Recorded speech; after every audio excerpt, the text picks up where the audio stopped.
So first of all, thank you so much for having us here, Sheikh. Can you tell us a little bit about this greenhouse? You're very welcome. Welcome to Peninsula Farms. We are in the hydroponic greenhouse that is focused on tomatoes and cherry tomatoes. You can see right now we have an irrigation system operating right now. It is automatically set to irrigate the root zone. So since it's going on, cameraman, get in here, cameraman. Show what's going on here. You see, I don't want to waste this good stuff, so I got to get it right on the root zone and get it right into the roots. This is a good segue into hydroponics, right? Actually, I was just about to ask you, for those of us who don't have much experience with agriculture, Yes. I mean, I know that hydroponics is a huge part of your specific agricultural practices. So could you explain it for the layman? Well, we started off as a hydroponic farm. Hydroponics is soilless horticulture. So we're growing fruits, vegetables without the use of soil. The idea is we want to limit irrigation. We don't want to waste any water. A lot of people think, well, if there's no soil, what do you do? What do you use?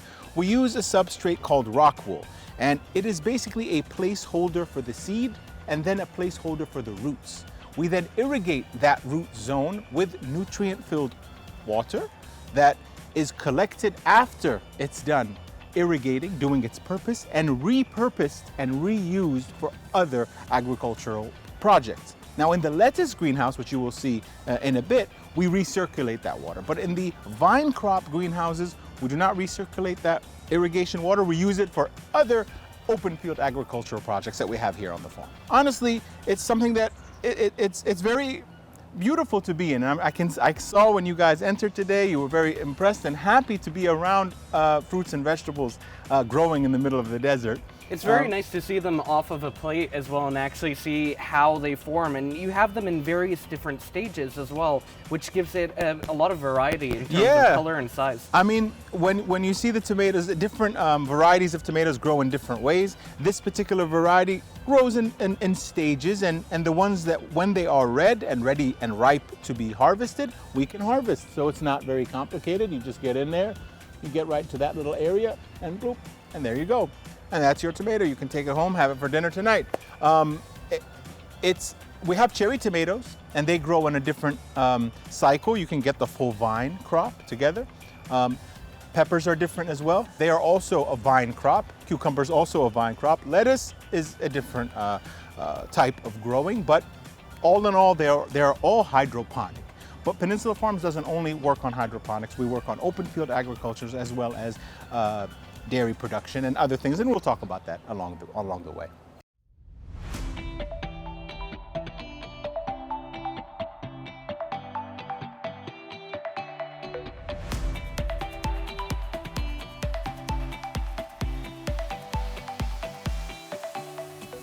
So I can see we're in a place with a lot of lettuce. What can you tell me about these plants? Well, this was actually the beginnings of Peninsula Farms. We started focused on hydroponic lettuce, and we continue to be proud to be one of the biggest and best in hydroponic lettuce.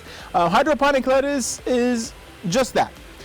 We grow our plants in a pool of water where we feed in the nutrients into that bed, and this is my most important part of the operation. It's the root zone.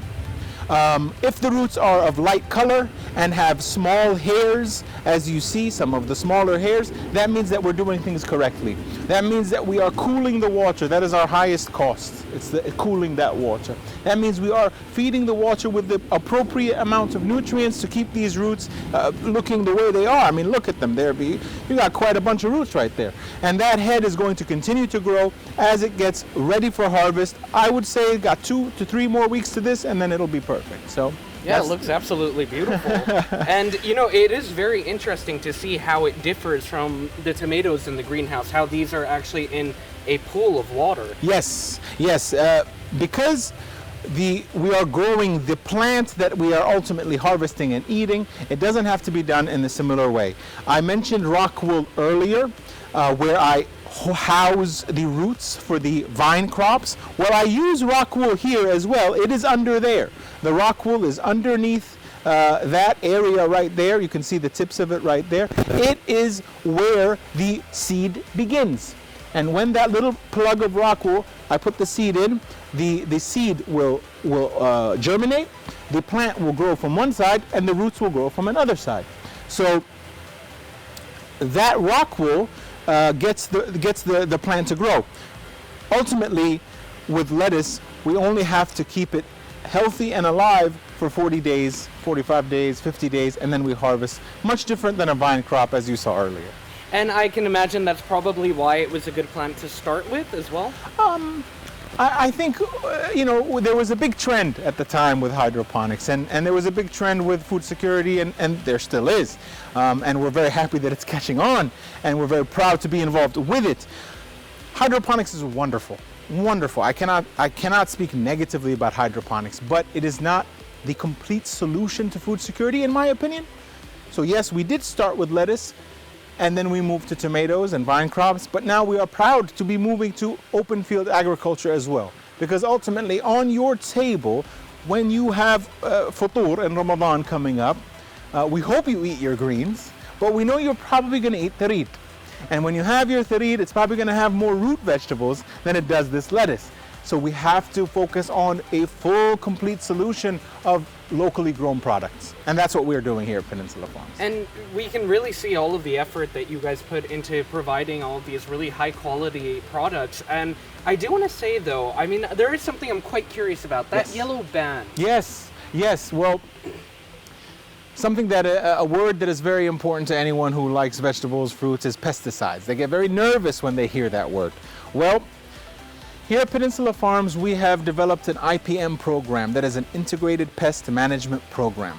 This is one of the solutions in the IPM program. So we have this sticky tape, and this will attract and catch the insects. We also have a blue pheromone trap.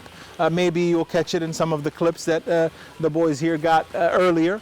We also have imported predator insects to hunt and kill the insects that I do not want here on the lettuce. So with all these things, this is one way to fight off pests. And we have to continue to fight off pests, because when you grow a whole bunch of vegetables in the middle of the desert, pests are going to want a buffet, and they're going to want to eat. So we have to make sure to fend them off and keep everything clean and fresh for you guys. And we really appreciate it. And I think that there is a misunderstanding often, because I've often read that farmers actually do say that to some degree, insects are actually a sign of that you're growing something quite healthy. Well, I mean, no one wants to open up a bag of vegetables and find any insects. Definitely not. There are two kinds of pesticides. I'll quickly tell you. There's a systemic pesticide and a contact pesticide. A systemic pesticide is very powerful. It enters into the plant. It stays in the plant. If any insect comes in and bites that plant, it will be infected. It will die. A contact pesticide is a spray that lasts for 2-3 days. It has an official residual period of 2-3 days. We only, if needed, we will only use that. Now, some people say, well, why do you need it? Because people don't like to see a bunch of insects in their bags of lettuce. But as a Bahraini growing vegetables in Bahrain, I instruct my team to only harvest something that they would feed their children and their grandparents. If they won't feed their children and their grandparents, do not harvest it, throw it away. That's how I operate. And I gotta tell you, that's how farmers operate too. Because farmers have been planting, local farmers here in Bahrain, they started this as a solution to a problem they had. They wanted to feed their families. And now they're so good at it, they can sell their products on. We have the ministry monitoring, and God bless them, they are here to advise if needed. But we're very proud of the farmers. I'm very proud of the farmers because they know how to do things correctly. Back to that residual period, I had my doubts. I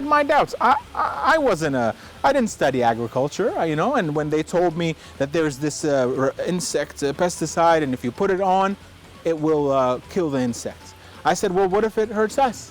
They said, no, it has a residual period. So what we did was, as a test many years ago, we sprayed one crop with the pesticide. Mm-hmm. We didn't spray another crop. We waited the pesticide residual period, and then we took both crops to separate labs here in Bahrain. Let's ask and have the lab technician tell us which was sprayed and which was not. Well, at the end of the test, both labs said none were sprayed because the residual period had ended. So there was actually no residue of any pesticide in or on or around the plant. So we're very proud to always say at Peninsula Farms, nothing is harvested with any pesticide residue here from Peninsula Farms. I have to say that that is absolutely incredible because it's like you said, whenever anyone thinks of pesticides, you get a lot of nasty chemicals in your mind. And the idea that anything like that could be gone in 2 days is mind-blowing to me. Yeah, the contact pesticides. Now, don't get me wrong. There are pesticides that are very dangerous. But like I said, we have our government authorities monitoring and making sure that that doesn't enter and that is not used. We don't want to use them, but if anyone does want to use them, they won't be able to. It's honestly fantastic to see how holistic the Kingdom of Bahrain's approach is to ensuring that our agricultural products are of a high quality and that they're safe. And it's also nice to see that it isn't just on the government level. That attitude bleeds out into the people who are in the industry, such as yourself. Yes. All to make sure that these products are safe for Bahraini consumers. And on that note, I do want to ask you, is there any product in particular that you feel is the most popular with your consumers? Honestly, I'm very proud to see that all our products are moving equally. I mentioned earlier about eating locally and eating seasonally.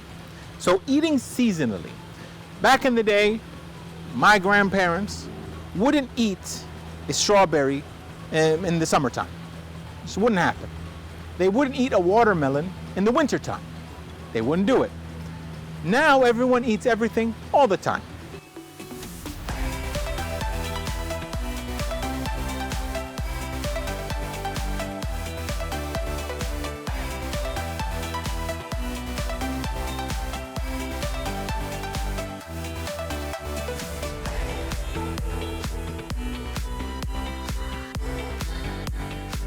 So, I'm noticing, you mentioned an award earlier about the fact that you guys don't have any irritants in your product. Yes. But I'm noticing some other awards as well. Could you tell us a little bit about them? We're very, very proud of our awards. We have local awards awarded to us. We have the King Hamad Award for Best Farm.